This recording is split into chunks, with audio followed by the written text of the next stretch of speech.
Sobreviví a 8 meses en el infierno. Arena, frío, disparos en la madrugada y el sonido seco de explosiones tan cerca que sentías como el pecho vibraba por dentro. Vi hombres caer a mi lado. Dormí abrazado a mi rifle.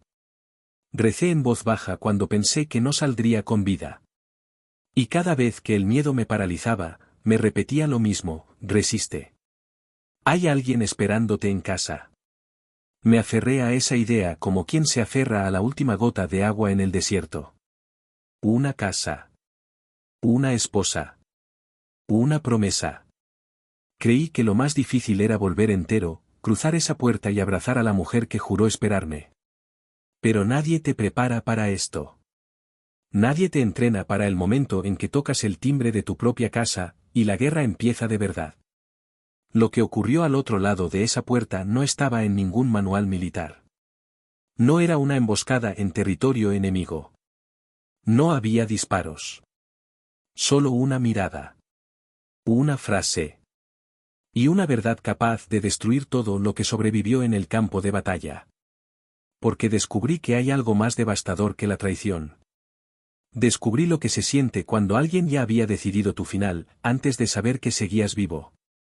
Si esta historia te está llegando al alma, suscríbete al canal. Lo que viene a continuación es lo que más duele, y quiero que lo escuches hasta el final. Me llamo Marcos Villanueva. Tengo 41 años ahora, aunque cuando empezó todo esto tenía 38 y me sentía más joven de lo que era, o quizás más ingenuo, que a veces es lo mismo. Soy militar de carrera, suboficial del Ejército de Tierra, y llevo casi 20 años en el servicio. He estado en 2 misiones anteriores, una en el Líbano y otra en Mali, y siempre volví. Siempre supe cómo volver. Lo que no supe, durante mucho tiempo, fue a qué estaba volviendo exactamente. Elena y yo nos conocimos en Zaragoza, en la boda de un amigo común, cuando yo tenía 26 años y ella 24. Era maestra de primaria.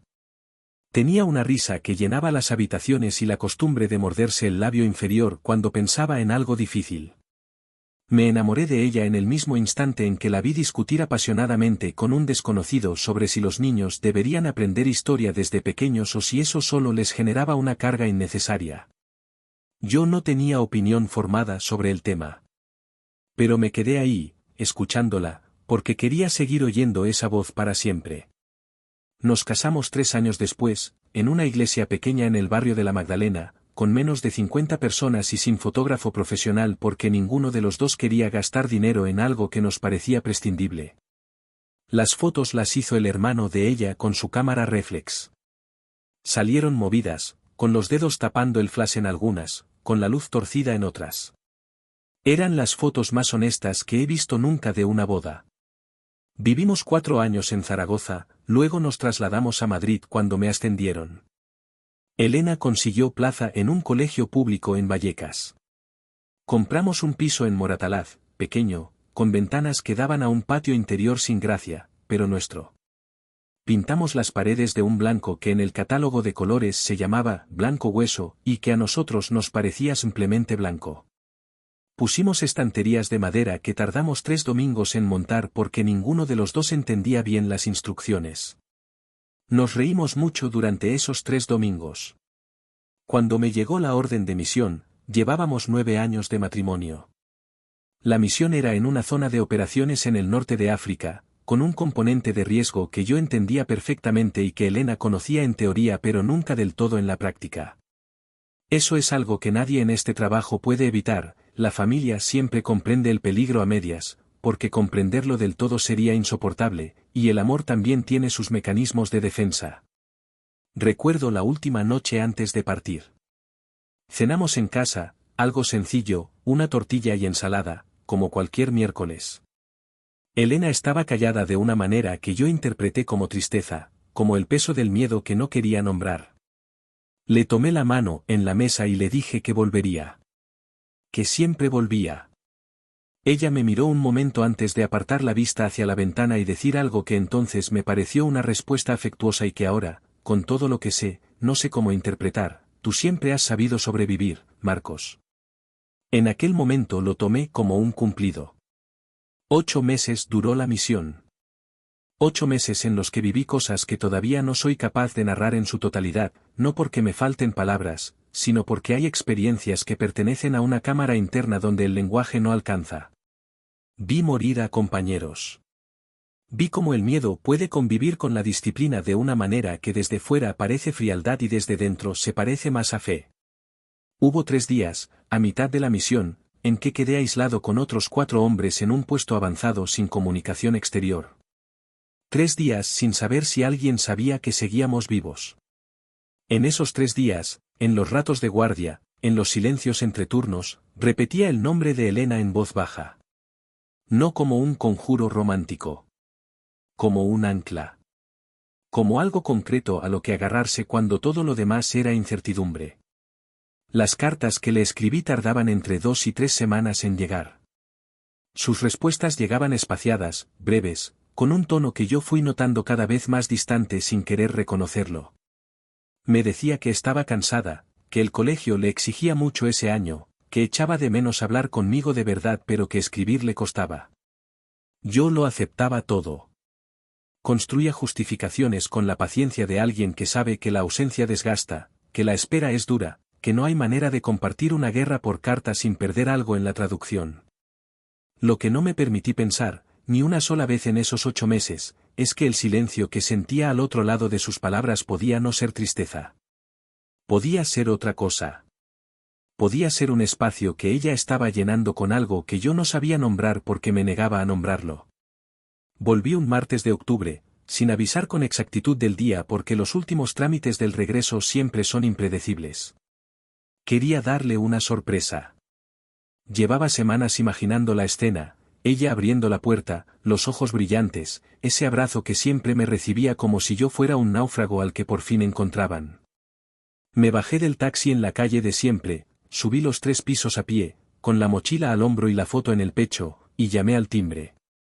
Elena abrió la puerta. Y detrás de ella, en el pasillo de mi propia casa, había un hombre que no conocía de nada.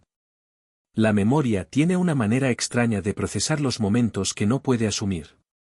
En lugar de registrarlos como una sucesión lógica de hechos, los guarda en fragmentos, como una película montada por alguien que perdió algunas bobinas. Recuerdo la cara de Elena en el primer segundo, blanca, paralizada, con los ojos muy abiertos. Recuerdo el pasillo iluminado detrás de ella, la luz de la tarde entrando por la ventana del salón, la misma ventana desde la que yo había visto tantos amaneceres. Recuerdo que el hombre era alto, de unos 40 años, con una camiseta oscura y una expresión de confusión genuina, como alguien que abre la puerta equivocada y no entiende todavía qué ha pasado. Lo que no recuerdo con claridad es exactamente cómo pasaron los 3 o 4 segundos siguientes, porque son el tipo de segundos que el cerebro filtra por misericordia. Lo que sí recuerdo, con una nitidez que no se ha borrado en todos estos años, es el momento en que Elena se recompuso. Fue un proceso visible, casi mecánico. La sorpresa abandonó su cara como quien apaga una luz. Y lo que quedó debajo no fue alivio, ni culpa, ni el rastro de algo que alguna vez fue amor. Fue una frialdad que yo no le había visto nunca, y que en ese instante no supe reconocer porque no tenía categoría para encuadrarla. Me miró de arriba abajo, como si estuviera calculando algo, y entonces dijo, con una voz baja y perfectamente firme, «Qué pena que hayas vuelto». Pedí que lo repitiera porque mi cerebro no aceptó la frase la primera vez. Y ella la repitió. Sin cambiar el tono, sin agregar nada que pudiera suavizarla o hacerla más ambigua. La repitió como quien confirma un dato. Y luego añadió, con la misma calma, que no me esperaba, que hacía tiempo que había tomado decisiones, que había seguido adelante con su vida, y que lo mejor que podía hacer yo era marcharme. El hombre detrás de ella no dijo nada. No creo que supiera qué estaba pasando del todo. O quizás sí lo sabía y eligió el silencio, que también es una forma de hablar. Salí. No recuerdo haber decidido salir. Recuerdo estar en el rellano con la mochila al hombro y la puerta cerrada detrás de mí, y luego recuerdo el banco de la plaza, que estaba a 2 calles, y el sol de las 4 de la tarde, que era ridículamente brillante para lo que yo estaba sintiendo. Había niños jugando. Una paloma caminaba cerca de mis pies con esa precisión absurda que tienen las palomas. Una señora hablaba por teléfono en el banco de al lado con una voz alta y contenta. El mundo seguía funcionando con una normalidad que me resultó casi ofensiva. Llamé a mi hermano Carlos. Sé que marqué su número porque era el único que sabía que ese día podía llamarme desde el aeropuerto y que no me haría preguntas hasta que yo estuviera listo. Carlos tiene 45 años, trabaja en una empresa de logística en Getafe, y es el tipo de persona que aparece sin decir nada cuando las palabras no sirven para nada. Llegó en menos de media hora. Me encontró en ese banco, con la mochila en el suelo y los codos en las rodillas, mirando el suelo. Se sentó a mi lado. No me preguntó nada. Esperó. Fue esa noche, en la habitación de una pensión en el barrio de Atocha, cuando me contó lo que sabía. Y lo que sabía era considerablemente más de lo que yo habría imaginado. Carlos había notado cosas en los últimos meses, señales que yo no había podido ver desde la distancia y que él había interpretado como indicios de algo que no quiso decirme porque no tenía certeza y porque no quería ser el mensajero de algo que podía estar equivocado. El hombre que había visto en el pasillo se llamaba Daniel. No era nadie de nuestro círculo, ningún conocido, ningún vecino, ningún colega de trabajo de Elena. Era alguien que ella había conocido a través de una aplicación de citas, varios meses antes de que yo regresara. No había sido un accidente emocional, una confusión de alguien solo que busca compañía sin saber muy bien a dónde va. Había sido una búsqueda deliberada. Con perfil, con fotos, con conversaciones, con encuentros planificados mientras yo escribía cartas a mano desde un puesto avanzado en el desierto. Esa noche no dormí. Me quedé tumbado en la cama estrecha de la pensión mirando el techo, con Carlos dormido en la otra cama, y traté de reconstruir los últimos meses con la información nueva. Era como ver una película por segunda vez sabiendo el final, de repente todo encajaba de una manera que no podías no ver. Las respuestas cortas. Las llamadas que no se contestaban con la excusa del saldo o la señal. Los mensajes cada vez más escuetos, cada vez más genéricos, como si los escribiera alguien que hubiera aprendido el tono de esa relación pero no conociera los detalles íntimos. El último mes prácticamente en silencio, con una sola respuesta en 3 semanas. Yo lo había justificado todo. Había construido, piedra a piedra, una arquitectura de excusas que me protegiera de la única conclusión que no podía permitirme en mitad de una misión de alto riesgo, que quizás al otro lado no había nadie esperándome. En algún momento de esa noche, antes de que llegara el amanecer, me pregunté si había algo que yo hubiera podido hacer diferente. No para salvar el matrimonio, que esa pregunta vendría más tarde, sino para haber visto lo que había delante de mí. Y la respuesta honesta fue que probablemente sí. Que había elegido creer porque necesitaba creer, y que eso no es lo mismo que ser ciego, pero tampoco es del todo inocente. La guerra te enseña a sostener certezas que no tienes porque si no lo haces te paralizas. Lo que no te enseña es cuando dejar de aplicar esa misma lógica a las cosas que ocurren en casa. Los días que siguieron los recuerdo como una sucesión de trámites que el cuerpo realiza solo mientras la mente intenta ponerse al día con la realidad. Carlos me dejó quedarme en su casa de Getafe, en la habitación que usaba como trastero y que en 2 días transformó en algo habitable con una estoica eficiencia que todavía agradezco. Su mujer, Pilar, fue discreta de una manera que solo puede serlo alguien que entiende que hay dolores que no necesitan compañía, solo espacio. Los primeros días hice lo que saben hacer los militares cuando no saben qué hacer, mantuve una rutina. Me levantaba a las 6. Salía a correr aunque no tuviera ganas. Comía a las horas establecidas. Dormía, o lo intentaba, a una hora razonable. La estructura no resuelve nada, pero impide que el caos lo ocupe todo, y en ese momento eso era suficiente. La información llegó en dosis. No toda de golpe, sino distribuida en días, como si la realidad supiera que hay cosas que solo se pueden absorber de una en una. Fue mi cuñada Pilar, con una delicadeza que le reconoceré siempre, quien me contó lo que quedaba por saber. Elena estaba embarazada. El embarazo era de Daniel. Llevaba poco más de 3 meses. Recibí esa información sentado en la cocina de Carlos, con un café en la mano que ya estaba frío porque llevaba un rato sin beberlo. Pilar me lo dijo con cuidado, midiendo cada palabra, preparada para cualquier reacción. Yo no reaccioné de ninguna manera visible. Asentí. Dejé el café en la mesa. Miré por la ventana el pequeño jardín trasero donde Carlos guardaba unas macetas con geranios que siempre estaban a punto de morirse pero nunca acababan de hacerlo. El embarazo en sí no fue lo que me destruyó. Era una consecuencia lógica de lo que ya sabía, una información que dolía pero que encajaba dentro de lo que ya había asumido. Lo que vino después, unos días más tarde, fue diferente. Fue mi excompañero Rodrigo quien me lo dijo. Rodrigo lleva 20 años en el cuerpo, es sargento primero, y tiene la costumbre de decir las cosas sin adornos porque cree que adornar la verdad es una forma de faltarle el respeto a quien la escucha. Quedamos en un bar del centro, cerca de la Puerta del Sol, un lugar con mesas de madera y camareros que no te miran mucho. Me invitó a una cerveza que no pedí y luego, mirándome fijamente, me dijo que había algo que creía que yo tenía derecho a saber, y que si se equivocaba al contármelo lo asumiría, pero que prefería equivocarse a callarlo. Lo que me contó era esto: Elena había hablado, en los meses anteriores a mi regreso, con varias personas de su entorno sobre la naturaleza de mi misión. Había preguntado, con una precisión que en su momento nadie interpretó como sospechosa, sobre los mecanismos de compensación económica que el ejército establece para las familias de militares fallecidos en servicio activo. Había preguntado sobre plazos, sobre montos, sobre procedimientos. Las personas a quienes se lo había preguntado lo habían tomado como la preocupación natural de una esposa con un marido en zona de conflicto. Pero una de esas personas, una amiga suya del colegio que conocía a alguien en nuestro entorno, había escuchado después otras conversaciones. Conversaciones en las que Elena no ocultaba del todo lo que pensaba, en las que hablaba de sus planes con una soltura que solo puede tener alguien que ha decidido que el futuro ya está escrito. Y en esas conversaciones, Elena había dejado entrever que consideraba mi regreso una posibilidad menos probable que mi no regreso, y que había tomado sus decisiones en consecuencia. No era una sospecha.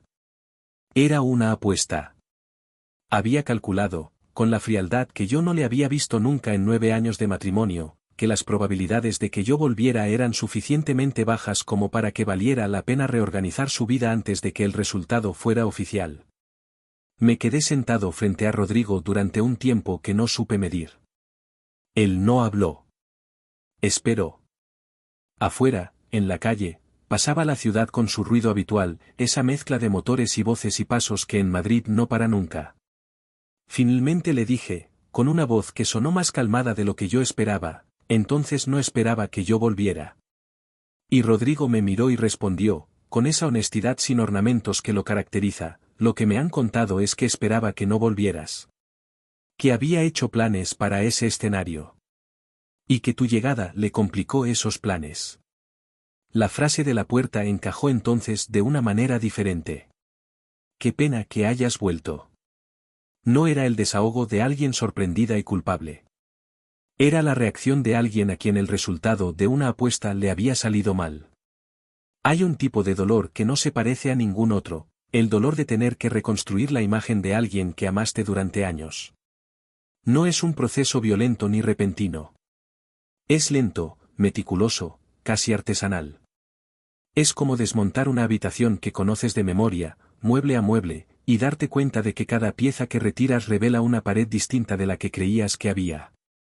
Durante semanas fui revisando memorias que hasta entonces habían tenido un sentido y que ahora tenían otro. Cada discusión que habíamos evitado sobre el dinero. Cada vez que ella había preguntado sobre mi seguro de vida con una naturalidad que yo había tomado por responsabilidad conyugal. Las veces que, antes de las misiones anteriores, había insistido en que actualizara los beneficiarios de determinados documentos. Yo lo había hecho sin pensar, porque confías en la persona con quien duermes, porque la intimidad genera una ceguera que no reconoces hasta que ya no puedes permitírtela. El proceso de divorcio lo gestionó un abogado que me recomendó un compañero de la unidad. Se llamaba don Aurelio Ferrer, tenía unos 60 años y un despacho en la calle Serrano con estanterías hasta el techo llenas de carpetas ordenadas con una precisión que infundía confianza. Me reuní con él 3 veces. Fue eficiente, discreto y directo. Me explicó lo que correspondía, lo que no correspondía, los plazos y los procedimientos. El piso de Moratalaz se vendería y el dinero se dividiría según lo establecido. No había hijos en común. No había testamento que disputar. Era, desde el punto de vista legal, un divorcio sin complicaciones especiales, lo cual tenía la peculiar crueldad de hacer que algo enorme pareciera, sobre el papel, perfectamente ordinario. En paralelo, el servicio médico militar me derivó a un psicólogo especializado en trauma de combate. Su nombre era el doctor Navarrete, un hombre tranquilo de unos 50 años con gafas de montura fina y la costumbre de escuchar con una atención que no performaba ni exageraba. En la primera sesión me preguntó qué me había traído hasta allí. Le dije que venía de una misión y que a la vuelta mi matrimonio había terminado de una manera que todavía estaba procesando. Él asintió y me preguntó qué entendía yo por procesando. Esa pregunta, que parecía sencilla, me ocupó las siguientes 3 semanas. Lo que el doctor Navarrete me ayudó a entender, poco a poco, con la paciencia de alguien que sabe que las revelaciones útiles no se apresuran, fue que yo cargaba 2 tipos de peso simultáneamente. Uno era el trauma de lo vivido en la misión, que existía con independencia de lo que hubiera ocurrido en casa y que tenía sus propios mecanismos, su propia sintomatología, su propio proceso de integración. El otro era la traición, que no era técnicamente un trauma de guerra pero que se depositaba sobre el primero de una manera que los hacía difíciles de distinguir. Los dos generaban desconfianza. Los dos alteraban el sueño. Los dos producían una sensación de amenaza difusa, como si el suelo que pisabas no fuera del todo firme. Hubo una sesión, a las 5 o 6 semanas de haber empezado, en la que el doctor Navarrete me preguntó si había alguien en mi vida, antes de Elena, que me hubiera enseñado a no confiar en las personas que decían quererme. La pregunta me sorprendió. Pensé durante un momento antes de decirle que no, que mi familia había sido una familia razonablemente sana, con sus dificultades pero sin traiciones estructurales. Y entonces me preguntó por qué, en ese caso, creía que no había podido ver lo que estaba ocurriendo a pesar de las señales. Le respondí lo que pensaba desde hacía semanas, que en la misión necesitaba creer que tenía algo esperándome, y que esa necesidad me había hecho interpretar cada señal en el sentido más favorable posible. Él me dijo que eso era comprensible, que el ser humano en situaciones extremas tiende a proteger los anclajes emocionales porque necesita razones para continuar. Y luego añadió algo que me quedó durante mucho tiempo: el problema no fue que creyeras. El problema es que ella supo que necesitabas creer, y eligió no honrar esa confianza. No era una absolución. Pero era una precisión que importaba. Fui entendiendo, con el tiempo, que la historia de Elena y yo no era la historia de 2 personas que se habían ido alejando hasta el punto de no reconocerse, que es una historia dolorosa pero comprensible, que le ocurre a muchas parejas y que no requiere villanía para explicarse. Era una historia diferente. Era la historia de alguien que había decidido, en algún momento que yo no sabría ubicar con exactitud, que sus propios intereses valían más que cualquier compromiso. Y que había actuado en consecuencia con una coherencia que, vista desde fuera, casi resultaba admirable en su frialdad. No había sido un impulso. Había sido una estrategia. Y yo, que llevaba 20 años entrenado para detectar amenazas, había sido completamente incapaz de verla en el único lugar donde no buscaba enemigos. Eso era lo que más me costaba integrar. No la traición en sí, sino el hecho de que había ocurrido en el territorio donde más desprotegido estás, en la confianza ciega que depositas en quien duerme a tu lado. El doctor Navarrete me advirtió, en una de las sesiones de ese periodo, que iba a llegar un momento en que sentiría la tentación de construir una narrativa donde yo no tuviera ninguna responsabilidad en nada de lo ocurrido. Me dijo que esa narrativa sería cómoda, que tendría la estructura de las historias donde hay un inocente y un culpable claramente delimitados, y que precisamente por eso sería incompleta. No me estaba diciendo que yo tuviera culpa de la traición. Me estaba diciendo que la vida rara vez cabe entera en los moldes del inocente absoluto. Le pregunté qué quería decir con eso. Y él, eligiendo las palabras con cuidado, me explicó que en toda relación que se deteriora existen momentos donde ambas partes toman decisiones, grandes o pequeñas, que contribuyen a crear el clima en que algo termina de romperse. Que eso no justificaba la conducta de Elena, que era injustificable. pero que si yo quería salir de aquello siendo alguien más completo que cuando entré, tenía que estar dispuesto a preguntarme también qué parte de mi historia personal me había hecho elegir, entre todas las personas posibles, a alguien capaz de hacer lo que ella había hecho. Esa pregunta me acompañó durante meses. La llevé en el bolsillo como una piedra pequeña y pesada. La sacaba en los ratos de insomnio, en las mañanas de carrera cuando el cuerpo ya había encontrado el ritmo y la mente quedaba libre para pensar sin protegerse. No encontré una respuesta sencilla. Encontré varias respuestas parciales que juntas formaban algo que no era del todo una respuesta pero sí era más honesto que el silencio. Una de esas respuestas tenía que ver con mi padre. Mi padre se llamaba Emilio Villanueva y murió cuando yo tenía 16 años, de un infarto que nadie vio venir porque era el tipo de hombre que no hablaba de lo que le dolía. Era mecánico, trabajaba en un taller pequeño en el extrarradio de Zaragoza, y tenía las manos permanentemente oscuras de grasa que no terminaba de irse con el jabón. Era un hombre bueno, callado, que quería a su familia de una manera que nunca expresó con palabras pero que se notaba en la manera en que llegaba a casa siempre a la hora, en que nunca faltó a nada que importara, en que cuando estaba presente estaba del todo presente, sin la mitad del pensamiento en otro lado. Lo que heredé de él, entre otras cosas, fue esa manera de querer sin decirlo. De asumir que el amor se demuestra con la constancia y no hace falta verbalizarlo. De creer que las personas que te importan lo saben sin que tengas que repetírselo. Es una forma de amar que tiene una dignidad particular. Pero también tiene un punto ciego, si la otra persona necesita ser vista, nombrada, elegida en voz alta, y tú no lo haces porque crees que ya se sabe, puede llegar un momento en que esa persona empiece a dudar de si realmente la ves. No estoy diciendo que Elena hubiera tenido razón en nada de lo que hizo. Lo que estoy diciendo es que, si soy honesto hasta el fondo, hubo años en que estuve más presente en las misiones que en mi propio matrimonio. No en términos físicos, que eso no dependía de mí, sino en términos de atención. De conversación real. De preguntar de verdad cómo estaba, no para obtener una respuesta tranquilizadora, sino porque me importara la respuesta independientemente de lo que fuera a ser. El doctor Navarrete me escuchó decir todo eso en una sesión un martes por la tarde, sin interrumpirme, y cuando terminé me preguntó cómo me sentía al haberlo dicho. Le respondí que me sentía más pesado y más libre al mismo tiempo, que era una combinación extraña. Él me dijo que eso era exactamente lo que suele ocurrir cuando uno dice la verdad sobre sí mismo sin adornos. Esa misma semana llamé a mi madre. Mi madre se llama Rosario, tiene 72 años, vive sola en Zaragoza en el mismo piso de siempre, y es el tipo de persona que no te pregunta cómo estás porque ya lo sabe antes de que abras la boca. Cuando supo lo que había pasado, no dijo nada durante un momento. Y luego, con esa voz suya que tiene siempre la misma temperatura, ni fría ni excesivamente cálida, sino simplemente firme, me dijo algo que guardé con cuidado: los años que pasaste en las misiones, yo también los pasé esperando. Pero yo nunca olvidé que eras mío para seguir queriéndote, no para beneficiarme de perderte. Era una manera de decir muchas cosas a la vez. Era una forma de nombrar lo que Elena había hecho sin nombrarlo directamente.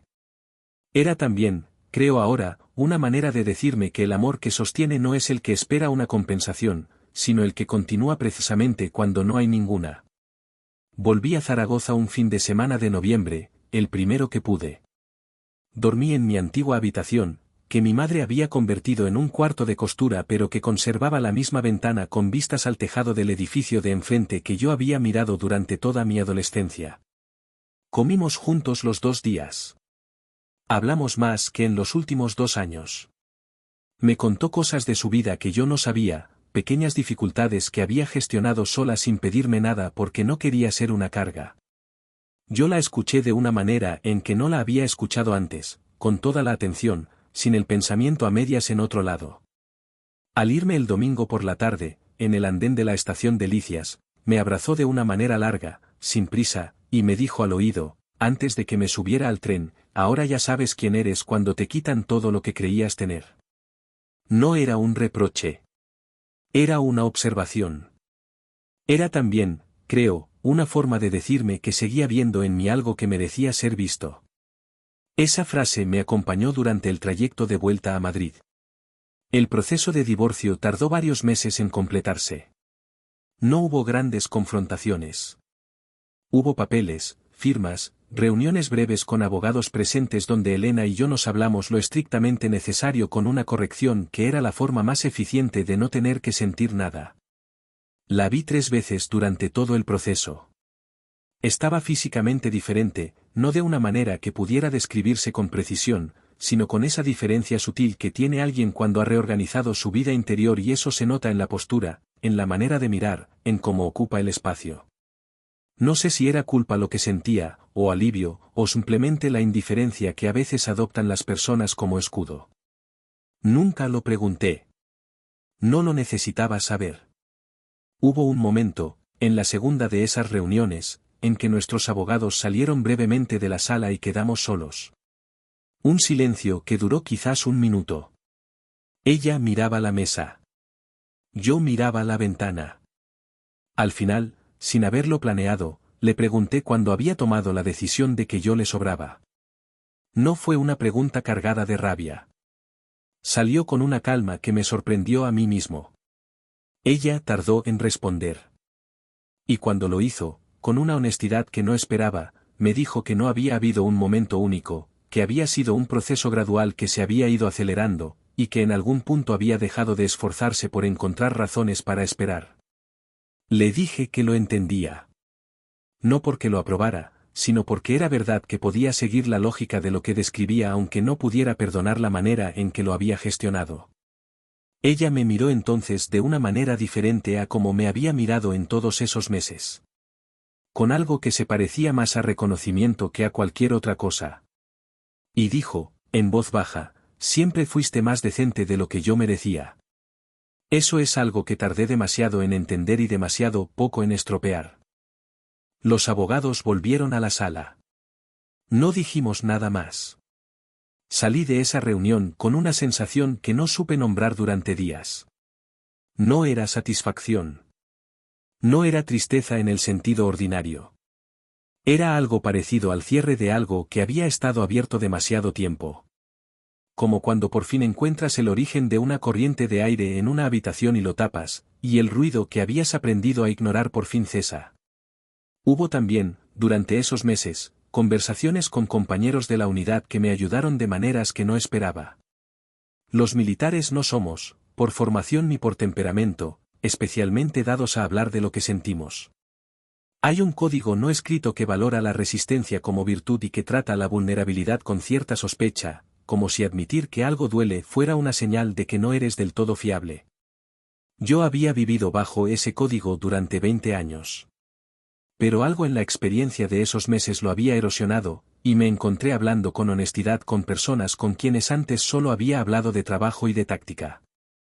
Rodrigo fue el más importante de ellos. Nos veíamos una vez por semana, los jueves por la tarde, en ese mismo bar de la Puerta del Sol donde me había contado la verdad sobre Elena. Hablábamos de muchas cosas. Del trabajo, de lo que habíamos visto en la misión, de cosas sin importancia aparente. Pero a veces, cuando la tarde avanzaba y el bar se iba vaciando, hablábamos de lo que cuesta volver. No solo de esa misión. De todas. De la distancia permanente que existe entre el mundo de ahí afuera y el mundo al que regresas, que nunca es exactamente el mismo que dejaste y que tampoco sabe del todo qué hacer contigo. Una de esas tardes, Rodrigo me dijo algo que anoté mentalmente porque sabía que lo necesitaría más tarde. Me dijo, lo peor de este trabajo no es lo que ves allá. Lo peor es que cuando vuelves, la gente espera que seas el mismo de antes. Y tú sabes que no puedes serlo. Y tienes que decidir si eso te da vergüenza o si eso es simplemente lo que eres ahora. Le dije que todavía no había decidido. Él se encogió de hombros y pidió otra ronda y dijo que había tiempo, que esas cosas no tenían plazo fijo, que lo importante era no dejar de preguntarse. Era una respuesta más sabia de lo que parecía. Rodrigo tiene esa cualidad, dice cosas importantes con la misma cadencia con que hablaría del tiempo o del fútbol, sin énfasis, sin pedirte que las retengas, precisamente porque sabe que así es más probable que lo hagas. El piso de Moratalaz se vendió en febrero. Fue el último trámite administrativo que conectaba mi vida anterior con lo que vendría después. Me dieron la cantidad que me correspondía, que no era mucha una vez descontadas las deudas pendientes y los gastos del proceso. La deposité en una cuenta y no la toqué durante semanas. No porque no supiera qué hacer con ella, sino porque gastarlo en algo habría significado empezar la siguiente etapa, y todavía no me sentía del todo listo para nombrarla. Fue durante esas semanas cuando volví a correr por las mañanas. No como disciplina ni como rutina impuesta, sino porque una mañana simplemente me levanté antes de que sonara el despertador y salí. Corrí por los parques del sur de la ciudad, por caminos que no conocía, en una dirección que no había planificado. Corrí hasta que el cuerpo me pidió parar, y luego me quedé sentado en un banco junto a un estanque donde había patos, y el sol de febrero iluminaba el agua con esa luz blanca y fría que tiene el invierno en Madrid cuando por fin escampa. Pensé en mi padre. Pensé en mi madre. Pensé en Carlos y en Pilar, que me habían dado espacio y presencia en las proporciones exactas que necesitaba. Pensé en Rodrigo y en el doctor Navarrete. Pensé en todas las personas que habían estado ahí y sin pedirme que fuera de ninguna manera particular, sin condiciones, sin calcular lo que obtendrían a cambio. Y pensé, también, en Elena. No con rabia. Ya no quedaba rabia, o si quedaba era tan poca que no merecía el nombre. Pensé en ella con algo más parecido a la tristeza que se siente cuando entiendes que alguien tomó un camino que no tenía por qué tomar y que ese camino los llevó a un lugar donde nadie, en realidad, ganó nada. Pensé que en algún momento de su vida, antes de que yo la conociera o durante los años que estuvimos juntos, algo se había torcido de una manera que la había llevado a creer que las personas eran recursos a gestionar y no vínculos a honrar. No lo justificaba. Pero lo podía entender como se entienden las cosas que nos resultan extrañas, desde fuera, con curiosidad y sin condescendencia. Los patos del estanque nadaban en círculos sin propósito aparente. El sol seguía ahí, imperturbable. Un hombre mayor pasó con un perro pequeño que se detuvo a olisquear mis zapatillas antes de que su dueño tirara de la correa con una disculpa breve. Le dije que no había problema. El hombre sonrió y siguió andando. Era un intercambio completamente insignificante que por alguna razón ese día me pareció importante. Me levanté del banco, ajusté los cordones, y emprendí el camino de vuelta. No tenía ningún destino concreto todavía. Pero sabía, con una certeza que no necesitaba argumentos para sostenerse, que el camino de vuelta existía. Y que tenía fuerzas suficientes para recorrerlo. Hay una cosa que nadie te cuenta sobre reconstruirse, que no ocurre en un momento. No hay una mañana en que te despiertas y sabes que ya estás del otro lado.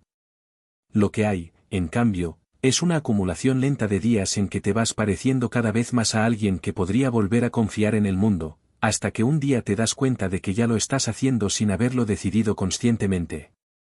Y esa es, quizás, la única forma en que la reconstrucción verdadera funciona, sin que te des cuenta, sin que puedas señalar el instante exacto en que ocurrió. Yo empecé a darme cuenta en primavera. Fue un martes de abril, un día sin ninguna particularidad especial, cuando salí a correr por el Retiro y me encontré pensando en algo completamente trivial, en si tenía o no en casa los ingredientes para hacer una tortilla decente, y de pronto me detuve en medio del camino porque me di cuenta de que llevaba 40 minutos corriendo sin que ningún pensamiento relacionado con Elena, con el divorcio, con la misión, con nada de lo ocurrido, hubiera aparecido. 40 minutos de presencia pura en el momento, sin peso, sin narrativa paralela, sin el ruido de fondo que durante meses había sido constante. Me quedé parado en el camino de gravilla, con la respiración todavía acelerada, y un señor que venía detrás tuvo que esquivarme con un comentario que no llegué a entender. No me importó. Permanecí ahí unos segundos, simplemente registrando lo que había ocurrido, o más bien lo que no había ocurrido. Y luego seguí corriendo. Pero algo había cambiado en la textura de ese martes, y lo supe mientras volvía a casa y el sol de las 8 de la mañana iluminaba los árboles del parque con esa luz particular que tiene abril en Madrid, verde y dorada al mismo tiempo, como si la ciudad acabara de recordar que sabe ser hermosa. Ese mes pedí el traslado que llevaba meses postergando. Mi unidad me había dado tiempo y espacio con una generosidad que no había sabido agradecer del todo mientras lo vivía, pero que ahora reconocía como lo que era, una forma institucional, torpe pero genuina, de decirme que no estaba solo. El traslado era a una base en Valladolid, lo cual significaba dejar Madrid, dejar el apartamento que había alquilado en Lavapiés con el dinero del piso de Moratalaz, dejar la rutina construida a golpe de determinación durante esos meses difíciles. Significaba empezar de nuevo en un sentido más literal que metafórico. Le dije a Carlos que me iba. Estábamos cenando en su casa, los cuatro, él y Pilar y sus dos hijos, que tienen 10 y 12 años y que durante esos meses me habían tratado con una normalidad tan completa que me había curado de cosas que no sabía que necesitaban curación. Los niños no saben comportarse con alguien que está pasando por algo difícil de la manera en que lo saben los adultos, que a veces es lo mejor que pueden hacer, te miran sin lástima, te hablan de sus cosas, te piden que arbitres sus discusiones sobre videojuegos, te incluyen en su mundo sin hacer de tu dolor el centro de nada. Eso, sin que nadie lo hubiera planificado, había sido exactamente lo que yo necesitaba en muchos momentos. Carlos recibió la noticia con el asentimiento de quien lo esperaba. Luego me miró y me preguntó, con una directitud que siempre lo ha caracterizado, ¿estás listo o te vas porque crees que deberías estarlo? Le dije que creía que eran la misma cosa, que a veces prepararte para algo y dar el paso son parte del mismo movimiento y no puedes hacerlo en orden secuencial. Él se quedó pensando un momento y dijo que le parecía razonable. Pilar, desde el otro lado de la mesa, añadió que lo echarían de menos en los jueves. Fue una frase pequeña y dicha con la naturalidad de quien no quiere convertir un momento emotivo en una escena. Pero me llegó de una manera que todavía recuerdo. Antes de irme a Valladolid, hice una cosa que no había planeado. Volví a Zaragoza no solo para ver a mi madre, sino para hacer algo más. Quería visitar la iglesia donde Elena y yo nos habíamos casado. No sé exactamente por qué. Era un impulso que no tenía una justificación racional, o quizás sí la tenía pero yo no podía articularla todavía. Fui un jueves por la mañana, solo, en el primer tren de la mañana. La iglesia estaba abierta y vacía a esa hora, con esa luz tamizada que tienen los interiores religiosos cuando el sol entra de lado por las vidrieras y forma rayas de polvo visible en el aire. Me senté en un banco cerca del centro, no al fondo ni cerca del altar, sino en el medio, como alguien que no sabe todavía si está llegando o marchándose. Estuve allí unos 20 minutos. No recé, porque no soy creyente de ninguna manera organizada. Pero sí hice algo que se parecía a lo que imagino que es rezar, me quedé callado con intención, sin permitirme pensar en nada concreto, dejando que el silencio del lugar hiciera lo que el ruido no puede. Pensé en el Marcos de 31 años que se había parado ahí con un traje alquilado y las manos un poco temblorosas. Pensé en lo que ese hombre esperaba de su vida, en lo que creía que estaba construyendo, en la honestidad de sus intenciones aunque después resultara que estaban dirigidas hacia algo que no era lo que parecía. No me guardé rencor a mí mismo. Esa fue, quizás, la cosa más importante que hice en esos 20 minutos. Me miré desde la distancia con la misma compasión que habría tenido con cualquier otro hombre que hubiera amado de buena fe y hubiera salido herido de ello, y decidí que ese hombre merecía seguir adelante sin cargar innecesariamente con lo que no era suyo.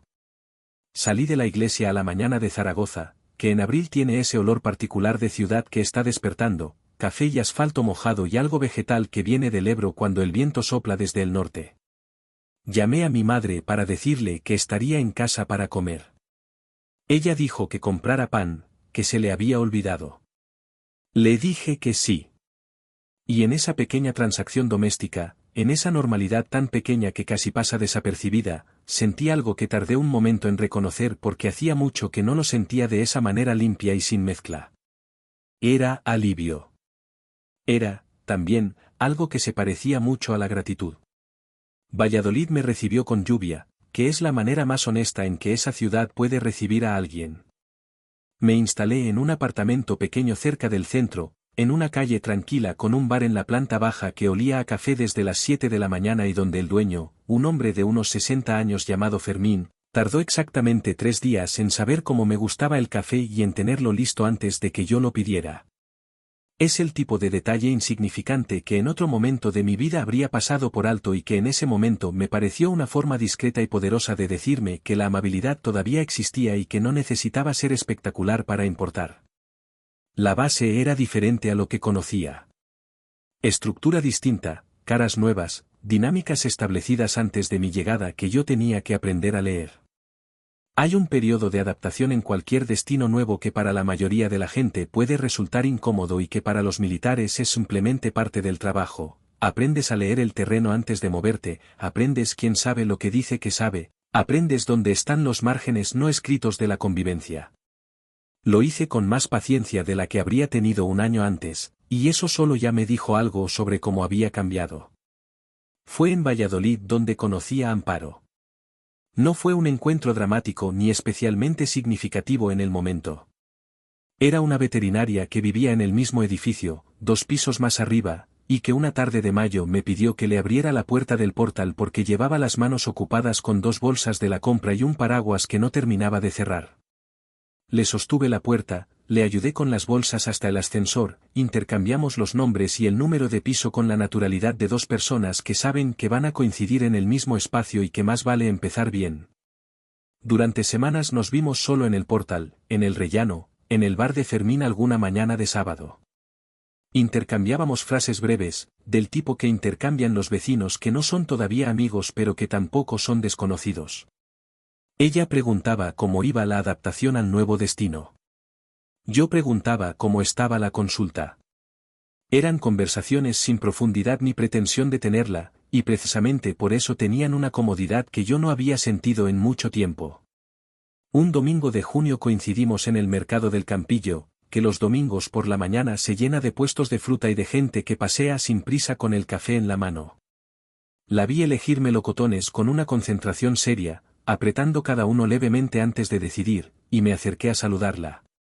Acabamos caminando juntos durante casi 1 hora sin haberlo planificado, hablando de cosas que no tenían ninguna importancia particular, de la ciudad, de los distintos barrios, de si el verano en Valladolid era tan seco como decían, de una película que los dos habíamos visto recientemente en carteles por la ciudad sin haber ido todavía. Cuando nos despedimos en la puerta del edificio, Amparo me preguntó si quería ir a verla esa tarde. La película. Me quedé un momento sin responder, no porque no quisiera, sino porque la pregunta me tomó por sorpresa en un lugar interno que yo no esperaba que estuviera todavía tan cerca de la superficie. Le dije que sí. No fue una cita, o al menos ninguno de los dos la llamó así.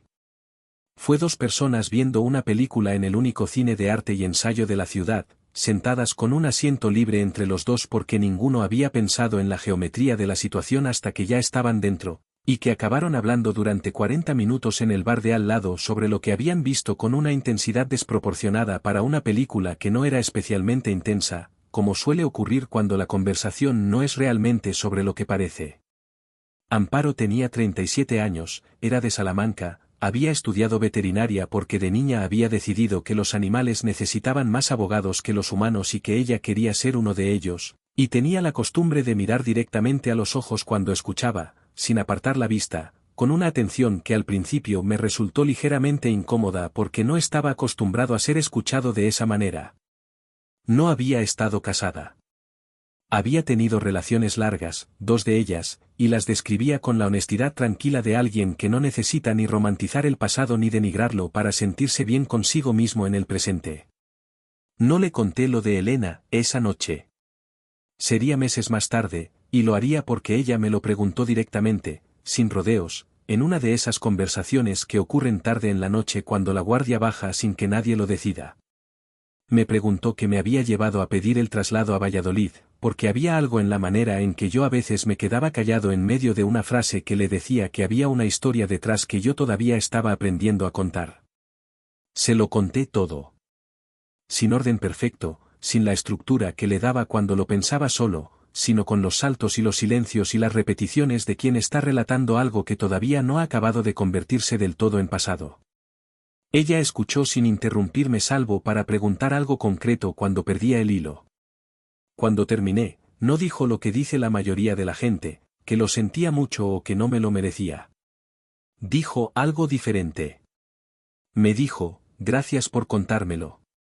Sé que todavía pesa. Y luego añadió, después de un momento, lo que describes de ella me resulta difícil de comprender. Pero lo que describes de ti me resulta muy fácil de reconocer. No le pregunté qué quería decir. Lo supe sin preguntarlo. Quería decir que me veía. No al militar, no al hombre traicionado, no al personaje de una historia dramática. Me veía a mí, con mis silencios heredados y mi manera de querer sin decirlo y mi tendencia a justificar lo que no debería justificarse porque era más fácil que enfrentar la verdad. Me veía completo, con la parte herida y con la parte que todavía funcionaba, y no estaba eligiendo solo una de las dos. Eso era algo que yo no había experimentado con tanta claridad en mucho tiempo. No voy a decir que Amparo me salvó, porque esa es la clase de narrativa que hace daño a las dos personas implicadas, al que supuestamente salva, porque le carga con una responsabilidad que nadie puede ni debe sostener, y al que supuestamente es salvado, porque le niega la autoría de su propio proceso. Lo que sí voy a decir es que Amparo apareció en el momento en que yo ya había hecho la mayor parte del trabajo, y que su presencia me ayudó a confirmar que ese trabajo había valido para algo. Hay personas que llegan cuando ya estás de pie y cuya función no es levantarte sino recordarte que puedes andar. Fuimos construyendo algo despacio. Sin prisas, sin la ansiedad de quien quiere compensar el tiempo perdido, sin los gestos grandilocuentes que a veces acompañan a las segundas oportunidades y que en el fondo son una forma de escapar de la lentitud necesaria. Cenábamos juntos 2 o 3 veces por semana. Los fines de semana salíamos a caminar por el campo, que en Castilla tiene esa extensión horizontal que te obliga a pensar en grande o a no pensar en nada, y que a mí siempre me había resultado terapéutica de una manera que no había sabido articular hasta que se lo expliqué a ella un domingo de septiembre mientras mirábamos un campo de girasoles ya tardíos, con las cabezas inclinadas y los pétalos oscurecidos, hermosos de una manera que solo lo son las cosas que están justo antes del final. Hubo conversaciones difíciles. Las hay siempre cuando dos personas se conocen de verdad, no el conocerse superficial de los primeros meses sino el conocerse que implica mostrar las partes que no están presentables. Le mostré mis insomnios, que todavía existían aunque con menos frecuencia.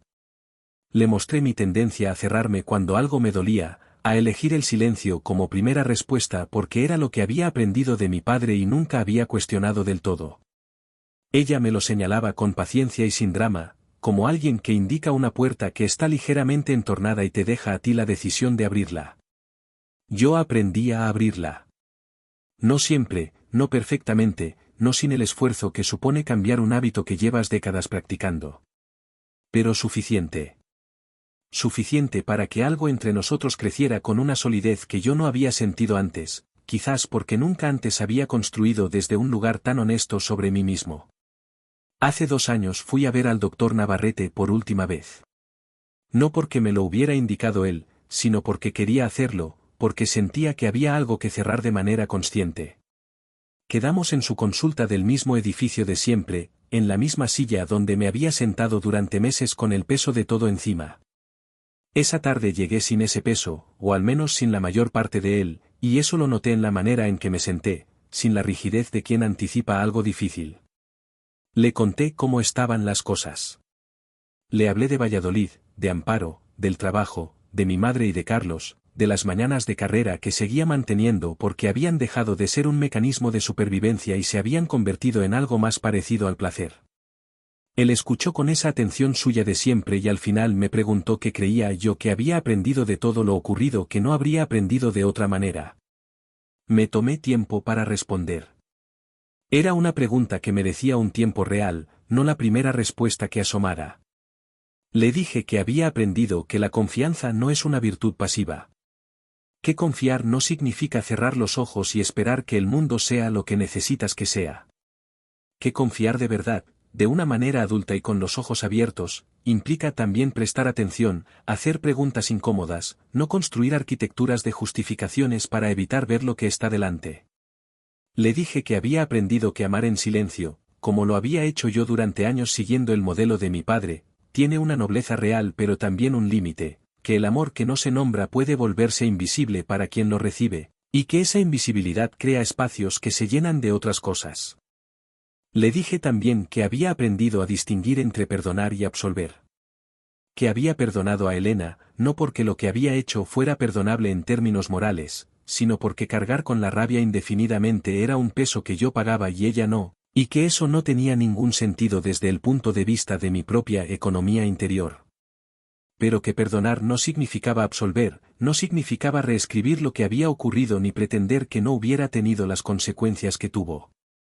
Significaba simplemente dejarlo donde pertenecía, en el pasado, sin seguir arrastrándolo al presente donde no hacía ningún bien.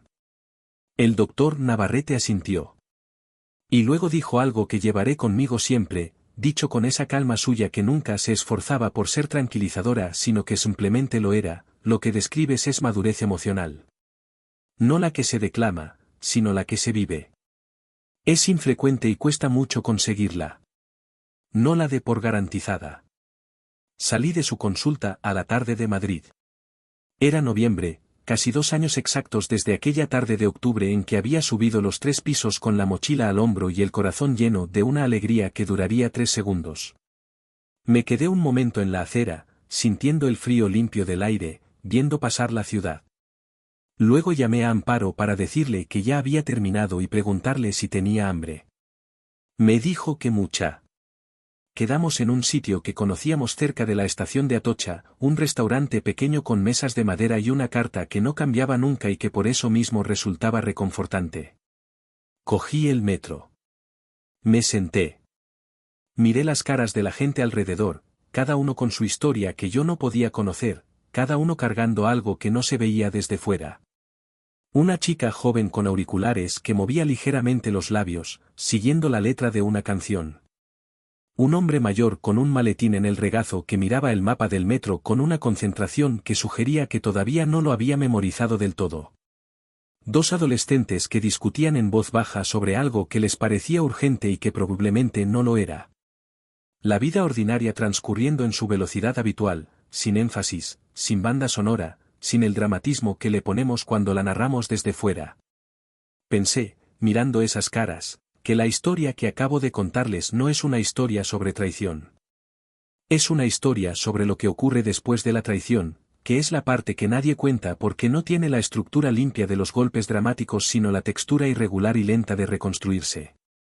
Es una historia sobre aprender a ver con más claridad, no solo hacia afuera sino también hacia adentro. Sobre reconocer que heredamos, que elegimos y que confundimos con destino cuando en realidad es hábito. Y es, sobre todo, una historia sobre las personas que están ahí cuando la arquitectura que construiste se derrumba. Carlos y Pilar, que abrieron su casa sin condiciones. Mi madre, que supo cuándo hablar y cuándo simplemente estar. Rodrigo, que me dijo la verdad porque creía que yo tenía derecho a saberla. El doctor Navarrete, que nunca me dejó quedarme solo en las versiones cómodas de mí mismo. Fermín, el dueño del bar, que tenía mi café listo antes de que lo pidiera porque había aprendido a prestarme atención de la única manera que sabía. Amparo, que llegó cuando yo ya era alguien que podía recibirla como merecía ser recibida. El tren llegó a la estación. Salí al andén.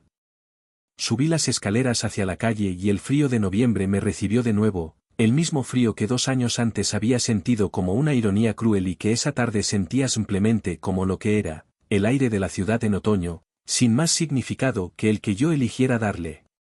Hay una pregunta que me hacen a veces, personas que saben lo que ocurrió y que quieren entender cómo se pasa de aquel banco de la plaza, con la mochila en el suelo y el mundo disuelto, a esto que soy ahora. Y la respuesta honesta es que no lo sé del todo, que los procesos de las personas raramente tienen una lógica tan clara que pueda explicarse en una sola dirección. Lo que sí sé es que en algún punto dejé de preguntar por qué me había ocurrido a mí y empecé a preguntarme qué quería hacer con lo que me había ocurrido. Y que ese cambio de pregunta lo cambió todo. Sigo siendo militar. Sigo saliendo a correr por las mañanas. Sigo llamando a mi madre los domingos. Sigo yendo al bar de Fermín antes de que el día empiece a exigir cosas.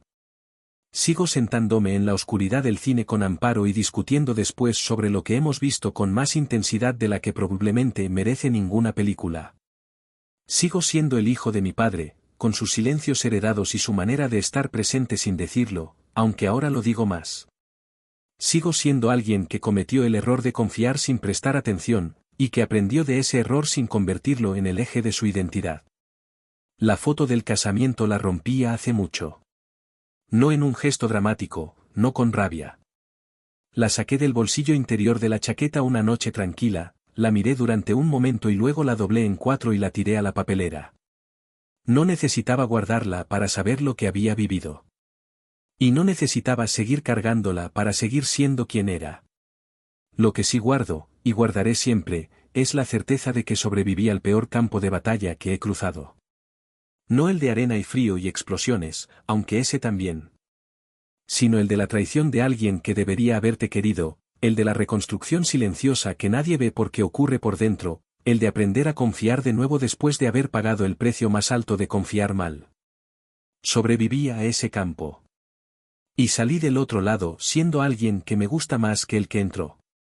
Eso, al final, es lo único que importa.